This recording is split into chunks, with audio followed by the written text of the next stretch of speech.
बजरंगबली कहाँ है? हम लोग तो कहीं नहीं देखे हैं। अगर वो हैं कहीं कोई बीजेपी के नेता हम लोग को दिखाना चाहते हैं तो दिखाएं कि मूल इतिहास को ख़त्म करके और ये जो है मनुवाद की ओर लाना चाहता है। बजरंगबली तो बांकुर के पहाड़ पे जाइएगा तो सब एक दूसरे पर डाली पे कूद रहे हैं। और इस पृथ्वी के अरबों खरबों बरस की इतिहास है। आप जाइएगा धर्म के अनुसार तो उसको 1 मिनट में खंडित कर देता है कि नहीं, ईश्वर इसको पृथ्वी को बनाया, पहाड़ को बनाया। जब इलेक्शन आएगा तो कुछ बयान दे करके और सत्ता में काबिज होना चाहते हैं। इससे बड़ा और कुछ नहीं, उनका कोई सोच नहीं है देश के बारे में। हमारे माँ बाप, हमारे दादा दादी देखबे नहीं किया कोनो बंदर को, किसी बंदर को आदमी बनते हुए, तो कैसे मान ले कि बंदर ही हमारे पूर्वज है। कहते हैं कि बजरंगबली 7 सूरज को निगल गए थे। तो बजरंगबली फिर कहाँ, जब वो हनुमान देखे नहीं थे तो कैसे कहते थे कि बजरंगबली 7 सूरज को निगल गए थे? सबसे पहला सवाल है सर कि आखिर क्या वजह है कि भाजपा बार बार ये पढ़ाई पे वार कर रही है? पहले इतिहास को ख़त्म किया, अब जो है विज्ञान को ख़त्म करने पे लगा है। देखिए, सबसे पहली बात जो है कि हम लोग जो बात कर रहे हैं कि एनसीईआरटी के जो बुक है, यानी सीबीएसई के जो सिलेबस से जो महान वैज्ञानिक जिन्होंने काफ़ी मेहनत से, काफ़ी शोध करके, कई वर्षों की उन्होंने लगन से जो मानववाद का, जो विकासवाद का जो थ्योरी दिए थे, सिद्धांत दिए थे, थ्योरी ऑफ इवोल्यूशन, उसको उन्होंने उस पर सवाल खड़ा किया है।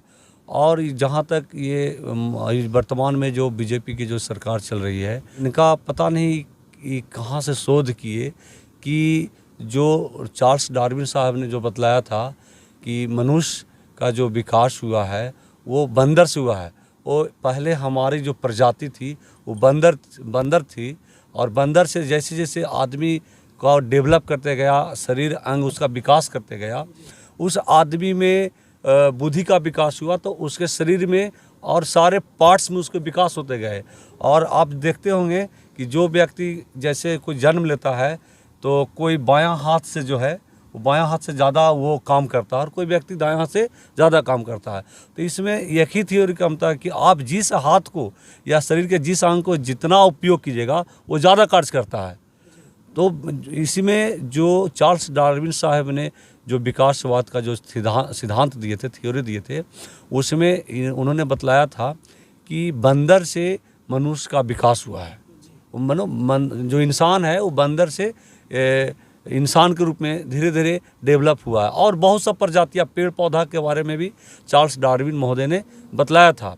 लेकिन ये जो बीजेपी की जो सरकार है, ये मूल इतिहास को ख़त्म करके और ये जो है मनुवाद की ओर लाना चाहता है, और ये दिखलाना चाहता है कि नहीं, ये सारे ईश्वर के संतान हैं, ईश्वर ने पैदा किया। जबकि आप जानते हैं कई धर्मों की बात हम करेंगे, जहाँ तक थोड़ा बहुत हम लोग इसकी चर्चा करते हैं कि इस्लाम धर्म में जाइएगा तो उसमें पूरे जो है पृथ्वी को, पूरे संसार को बनने में 7 दिन का समय, दिन और रात लगा, 7 दिन में पूरे पृथ्वी बन गया। आप ईसाई धर्म में जाइएगा तो उसमें 1 दिन और 1 रात में पूरा संसार का निर्माण हो गया। और जबकि हम जानते हैं कि पृथ्वी जो एक पूरा ब्रह्मांड है, उसका एक टुकड़ा है, उस टुकड़े को ठंडा होने में अरबों बरस लगा, और इस पृथ्वी के अरबों खरबों बरस की इतिहास है। और जिसको आप जाइएगा धर्म के अनुसार तो उसको 1 मिनट में खंडित कर देता है कि नहीं, ईश्वर इसको पृथ्वी को बनाया, पहाड़ को बनाया। ये प्राकृतिक चीज़ है, प्रकृति देन है, लेकिन इसको कहीं ना कहीं लोग धर्म से जोड़ना चाहता है। और ये माननीय जो शिक्षा मंत्री जी हैं केंद्रीय, ये बहुत बड़ी गलती की है। इस तरह से तो पूरा सब इतिहास ख़त्म हो जाएगा, तो हमारे जो बच्चे हैं वो उनका सही विवेक काम नहीं करेगा। इस पर रोक के सर हम एक चीज़ पूछना चाहेंगे कि बीजेपी के जो केंद्रीय मंत्री हैं सत्यपाल सिंह, उन्होंने एक बयान जारी किया था और बोला था कि हमारे माँ बाप, हमारे दादा दादी देखबे नहीं किया है कोनो बंदर को, किसी बंदर को आदमी बनते हुए, तो कैसे मान ले कि बंदर ही हमारे पूर्वज है। सर ये जो है रंजन जी, ये तो मतलब आज की बात नहीं है कि आज भी बंदर है तो बंदर से इंसान, इनका मंत्री जी को कहना है कि बंदर से इंसान हमने कभी बनते हुए नहीं देखा, तो हम इस चीज़ को नहीं मानेंगे कि बंदर से इंसान बने हैं। लेकिन ये 1-2 बरस की बात नहीं है, ये मतलब कि हजारों हजार वर्ष पहले की बात है कि आदमी ने, आप आदि मानव काल के बारे में इतिहास में पढ़े हैं। आदि मानव में पहले क्या होते थे, मनुष्य नंगे रहते थे, तो लोग कहेगा कि अब नंगे नहीं, हम हमारे गार्जियन आज नहीं रह रहे हैं, तो नहीं रहते थे। पहले आदमी कच्चा मांस खाता था, पहले घुमंतु होता था, जंगल में घूमते रहता था, वो मतलब पेड़ के फल खाते थे या जानवर को कच्चा मांस खाते थे। धीरे धीरे उस समय जैसे जैसे अक्ल और विकास होते गया, वो कृषि की ओर अग्रसरित हुआ, और जैसे और आदमी डेवलप कर रहा है तो विज्ञान की ओर अग्रसरित हो रहा है। तो लोग एरोप्लेन बना रहा है, ट्रेन बना रहा है, बहुत सारे कल कारखाने बना रहे हैं। तो इस चीज़ को मंत्री जी को कह लेने से ना वो बहुत बड़ा विद्वान या वैज्ञानिक नहीं है, उन्होंने कोई किताब नहीं लिखा है या कोई चीज़ का उन्होंने साबित नहीं किया, प्रयोग नहीं किया, इसलिए हम उनकी बात को खंडन करते हैं। इस बदलाव में सर जो विश्व के, भारत के भी जो ये वैज्ञानिक लोग हैं उन्होंने आपत्ति दायर किया है, विरोध किया है। देखिए, जो मनुवाद सोच के हैं, जो धार्मिक, देखिए विज्ञान और धर्म दोनों एक साथ नहीं चलता है। यहाँ पे जो वैज्ञानिक हैं या जो कुछ लोग हैं वो विज्ञान को धर्म से जोड़ कर देखते हैं, और धर्म जो है कथित है, ये कहानी है, काल्पनिक कहानी है।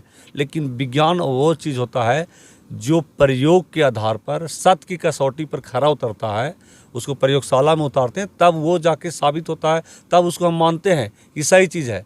लेकिन इन लोग इस चीज़ को ख़त्म, सत्य को ख़त्म करना चाहते हैं। यही चीज़ हम आपको बतलाना चाह रहे हैं। ये सत्य को ख़त्म करके, जैसे आप जानते हैं कि जब पहले लोग बोलता था कि जो पृथ्वी के चारों ओर सूरज घूरता है, चक्कर लगाता है, कोपरनिकस ने खोज किए नहीं कि सूरज के चारों ओर पृथ्वी घूरती, समझे ना। तो जो ये इसके लिए कोपरनिकस को कितनी बड़ी सज़ा दी गई थी, उनको हत्या किया गया था कि तुमने धर्म के विरोध बोला। तो ये जो सत्यवाद बोलता है उसको लोग खंडन करता है और ये झूठे बात को कोर्स में लाना चाहता है, और मूल रूप से सब इतिहास को ये हमारे सिलेबस से ख़त्म करने वाला है। इसलिए जितने भी भारत के निवासी हैं और यहाँ के लोग हैं, सबको सजग होने की ज़रूरत है कि जो मेरा मूल इतिहास है उसको बचाने के लिए सरकार से लड़ाई लड़नी होगी। जैसा कि हमारे अभी प्रमुख पति साहब बोले, तो बीजेपी के जो मंत्री जी हैं बोलते हैं कि हमारे माता पिता बंदर नहीं देखे हैं। तो उनको पिताजी कहाँ से आए थे, उनकी मम्मी कहाँ से आई थी, उनको पूर्वज तो हम लोग जो भी हिंदू मुस्लिम सिख है सभी का पूर्वज एक थे, सभी एक के संतान हैं। यहाँ कोई सिख ईसाई हिंदू मुस्लिम बीजेपी आरजेडी या फिर कोई कांग्रेस उस समय नहीं था, सभी नंगे घूमते थे, सभी जंगल में फल और फूल खाते थे और एक दूसरे को। लेकिन आज वो आगे बढ़ गए तो लोगों को कहना चाहते हैं कि ये नहीं है, वो विज्ञान के सामने कोई धर्म नाम का चीज़ नहीं है। वो धर्म के नाम पर मनुवादियों को हम लोग को मूर्ख बनाने के चल रहे हैं, हम लोग इतिहास बदलना चाह रहे हैं। कहीं स्टेडियम बदलते हैं, कहीं रेलवे स्टेशन बदल दे रहे हैं, कहीं शहर का नाम बदल दे रहे हैं। तो उनका ये पेशा है और हम लोग को राज करना चाहते हैं। ऐसा हम लोग अब नहीं सहेंगे और उनका जो सोचना है सोचे। हम लोग विज्ञान, धर्म से आगे विज्ञान को हम लोग तरजीह देते हैं और हम लोग विज्ञान के अनुसार आगे बढ़ रहे हैं। लगता है ना सर कि जो ये चार्ल्स डार्विन का जो थ्योरी है, जो थ्योरी ऑफ एवोल्यूशन है, उसे ख़त्म कर कर ये लोग जो है सो सूर्य को रथ पर बैठाना चाह रहे हैं, पृथ्वी को नाक के फन पे रखना चाह रहे हैं, या फिर कहा लिया जाए तो एक छोटे से बच्चे से सूर्य को निकलवाना चाह रहे हैं। जैसे आप जानते हैं कि धरती से कितना कई गुना बड़ा सूर्य है जी, और सूर्य का एक टुकड़ा है जो कुछ दिन मतलब बनने में लगा हमारा धरती। तो लोग उन लोग कहते हैं कि बजरंगबली 7 सूरज को निगल गए थे। तो बजरंगबली फिर कहाँ, जब वो हनुमान देखे नहीं थे तो कैसे कहते थे कि बजरंगबली 7 सूरज को निगल गए थे। जब बोलते हैं कि मैंने हनुमान देखा ही नहीं, यही बीजेपी कुछ नेता लोग कहते हैं कि बजरंगबली नहीं, बजरंगबली हनुमान का रूप थे, जैसा कि उन लोग बताना चाहते थे। धार्मिक ग्रंथों के अनुसार तो बजरंगबली अभी भी जिंदा है, हनुमान जी अभी भी जिंदा है। तो कहाँ है वो बजरंगबली, कहाँ है? हम लोग तो कहीं नहीं देखे हैं। अगर वो हैं कहीं कोई बीजेपी के नेता हम लोग दिखाना चाहते हैं तो दिखाएं कि बजरंगबली कहाँ है। बजरंगबली तो बांकवेर के पहाड़ पे जाइएगा तो सब एक दूसरे पे डाली पे कूद रहे हैं। इस पर मैं क्या बोलना चाहूँगा, बीजेपी वाले किसी तरह से जब इलेक्शन आएगा तो कुछ बयान दे करके और सत्ता में काबिज होना चाहते हैं। इससे बड़ा और कुछ नहीं, उनका कोई सोच नहीं है देश के बारे में। इस मामले पे आपका क्या राय है, कमेंट बॉक्स में जवाब दें। सर जो बताएं वो कहाँ तक सही है और कहाँ तक गलत है, आप अपनी राय कमेंट बॉक्स में दें। फेसबुक पे देख रहे हैं तो फॉलो कीजिए, यूट्यूब पे देख रहे हैं तो सब्सक्राइब कीजिए। धन्यवाद।